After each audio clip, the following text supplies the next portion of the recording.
విజయనగరం జిల్లా శృంగవరపుకోట మండల కేంద్రంలో అగ్ని ప్రమాదం చోటు చేసుకుంది. శృంగవరపుకోట మండల కేంద్రం స్థానిక సాయిబాబా గుడి సమీపంలో కొంతమంది వ్యక్తులు వ్యర్థ పదార్థాలకు మంట పెట్టడంతో మంటలు అకస్మాత్తుగా పెద్దగా వ్యాప్తి చెంది పక్కనే ఉన్నటువంటి ఏసీ కూలర్లు మెకానిక్ షెడ్కు అంటుకున్నాయి. ఈ మేరకు ఏసీ కూలర్ మెకానిక్ షెడ్ పూర్తిగా ధ్వంసమైంది.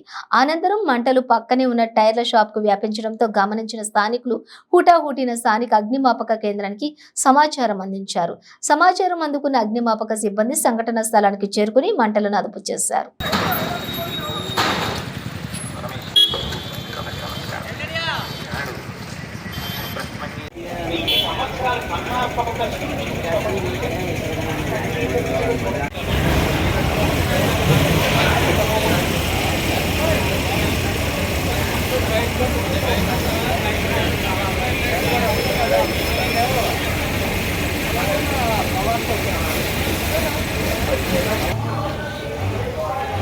చెత్త ఉండడం వల్ల లేకపోతే బస్సు పిల్లలు ఇబ్బంది బాగా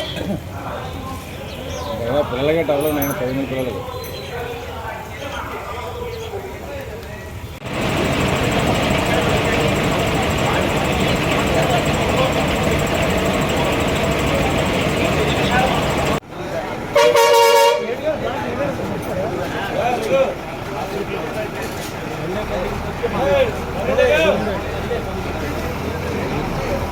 Hey!